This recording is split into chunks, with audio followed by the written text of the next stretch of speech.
Je vais commencer par une brève explication du support Curic Vidéo. Il est composé de deux mots, tout d'abord Curic pour démarche curriculaire et vidéo qui renvoie donc au multimédia. C'est un mot que nous avons composé pour que les enseignants stagiaires de l'ESPE identifient un travail à mener pendant leur formation, à savoir créer un support audiovisuel rendant compte de leur démarche curriculaire. Je vais rappeler les deux objectifs de départ. Premier objectif, constituer une banque de ressources vidéo.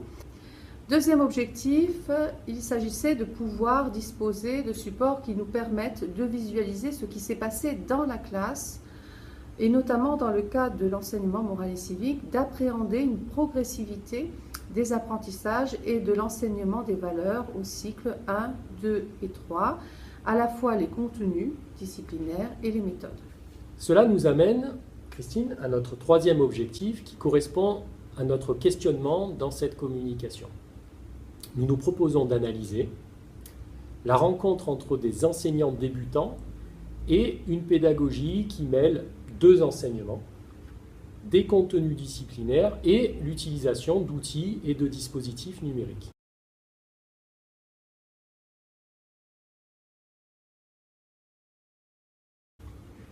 En ce sens, nous avons imaginé que le Curic Vidéo pouvait nous apporter la preuve que le professeur mène un enseignement techno-créatif. J'ai choisi de travailler avec les élèves sur l'éducation au développement durable et plus particulièrement sur le tri des déchets. J'ai souhaité réinvestir ces connaissances dans la réalisation d'un stop motion et qui, de surcroît, pourrait permettre de sensibiliser les élèves des autres classes à adopter un comportement responsable vis-à-vis des déchets. Nous avons donc découpé ce projet en 8 parties et avons réalisé 8 groupes de 3 élèves. Nous avons installé le décor dans un espace suffisamment grand et de façon à ce qu'il soit stable. Nous avons utilisé une tablette pour réaliser les photos et les avons assemblées dans le logiciel Animation. En début de projet, nous avons mentionné les critères de réussite, à savoir terminer le film, voir le minimum de mains dans la vidéo et réaliser un enchaînement quasi invisible entre les différents groupes. Au départ, l'accueil n'est pas très enthousiaste. Au fur et à mesure de la conduite du projet, il y a des échanges, un travail conjoint qui est fait entre les deux enseignements, des difficultés de compréhension par les enseignants stagiaires, mais après la réalisation du Curic Vidéo, on voit qu'il y a un certain nombre d'évolutions et nous voyons plusieurs choses. Tout d'abord, si les appréhensions ont été surmontées. Ensuite, s'il y a eu des réalisations concrètes qui s'inscrivent dans la techno-créativité. Si le projet conduit a été véritablement au service de l'expérimentation des valeurs. Quels sont les éléments qui vont favoriser la mise en place d'un projet techno-créatif? Par exemple, il s'agit de proposer d'emblée une situation à problème aux élèves. L'histoire suivante a été adoptée par le groupe classe, donc des enfants arrivent sur leur plage habituelle et découvrent qu'elle est inaccessible car très polluée. Ils ne peuvent donc pas jouer et sont très tristes. Ils décident alors de la nettoyer et de jeter les différents déchets dans les bonnes poubelles. La plage retrouve enfin son aspect d'avant et les enfants sont heureux de pouvoir se baigner et de jouer. Finalement, la réalisation d'une tâche finale qui va impliquer l'enseignant et ses élèves. D'autres éléments doivent être mis en valeur, par exemple la collaboration des élèves dans un environnement d'apprentissage dit créatif. Attends, je t'aide aussi. Là, genre, attends, mais là, lui comme ça, lui là. Et qui peut se traduire par une forme de mise à l'écart de l'aménagement traditionnel de la classe en autobus et le souci permanent que les élèves consomment activement la ressource numérique. On relève également une participation démocratique des élèves, une forme de co-construction à l'intérieur de leur projet. Ainsi, ils font des choix et les mettent en œuvre.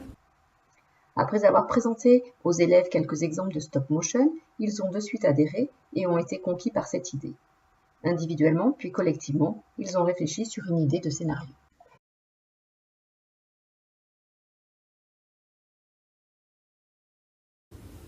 Nous nous plaçons maintenant du point de vue de la recherche.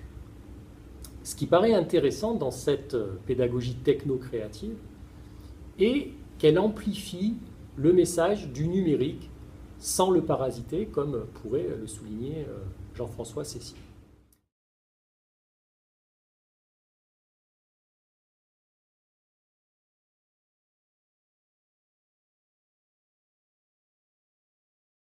Que mettre la variable technologique au premier plan ne garantira pas de résultat sur la pédagogie. Nous allons donc pouvoir confirmer cela. Si le projet n'est pas étayé par une solide préparation didactique et pédagogique, le numérique finalement n'apportera rien et peut même poser plus de difficultés qu'il n'en résout. Nous avons également réalisé que la technocréativité peut poser des problèmes, notamment parce que dans ce modèle, on peut avoir le sentiment de ne pas appréhender le métier de manière classique, de devoir d'une certaine manière s'écarter du rôle traditionnel et sacralisé de l'enseignant. On peut d'ailleurs comparer cette pédagogie à celle de l'éducation au développement durable. Forte interdisciplinarité, prise de recul nécessaire par rapport au programme scolaire, des séances qui vont s'appuyer aussi sur des attentes fortes de la part de la société, qui sont politiquement connotées, d'une certaine manière. Dans cette pédagogie, il y aura donc beaucoup de subjectivité à cause des questions sensibles des programmes. Et donc, ces prises de risque ne rassurent pas des enseignants en début de carrière.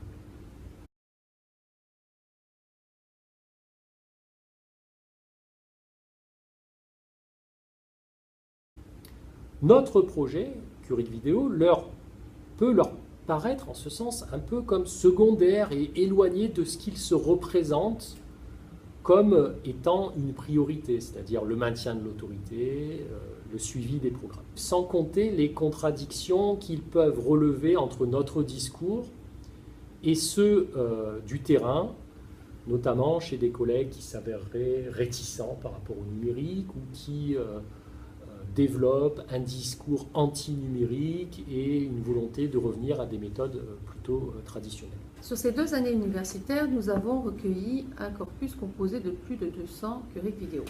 La première année, notre accompagnement a été trop guidant, laissant finalement assez peu de place à la technocréativité.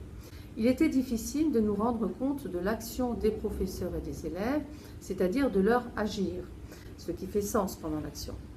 Nous avions plutôt la description du résultat de l'action.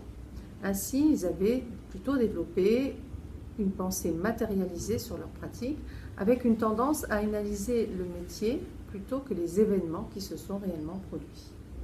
Et donc, pour cette seconde année, nous avons souhaité mettre l'accent sur les aspects descriptifs et avons demandé de voir l'élève et l'enseignant en train de faire.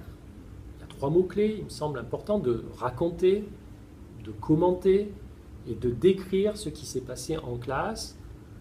Nous leur demandons d'une certaine manière d'exprimer les solutions qu'ils ont trouvées dans le cadre de leur projet.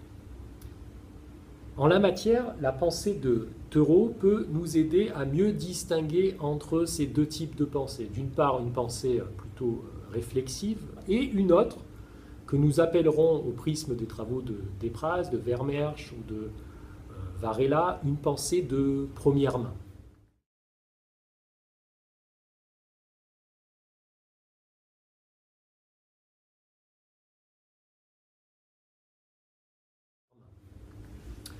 Nous nous inscrivons en ce sens dans l'objet théorique cours d'action qui est inspiré de 2 hypothèses fortes. D'abord celle de la pensée signe chez un philosophe pragmatique appelé Charles Sanders Peirce, qui permet de modéliser d'une certaine façon l'activité selon un langage symbolique acceptable, appelé le signe triadique, et chez Thoreau le signe hexadique, et qui va mettre en valeur des composantes significatives de la pensée chez l'individu.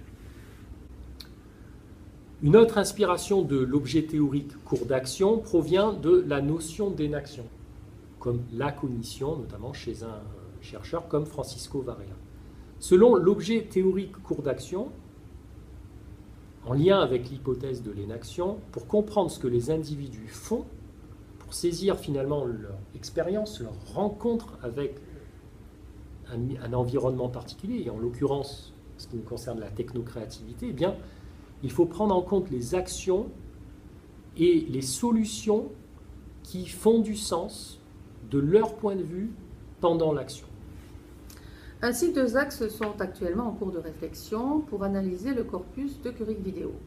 Nous souhaitons isoler deux caractéristiques de la pensée. Tout d'abord, nous mettrons en évidence les extraits dans lesquels l'enseignant verbalise une pensée complexe sur sa pratique, une forme de mise à distance critique.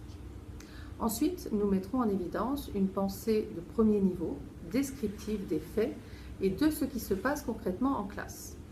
À partir de cette distinction, que nous croiserons avec des données ouvertes, comme l'âge, le type d'établissement, éventuellement la problématique, nous essaierons de déterminer dans les extraits la manière dont les enseignants construisent leurs pensées par rapport à la techno-créativité.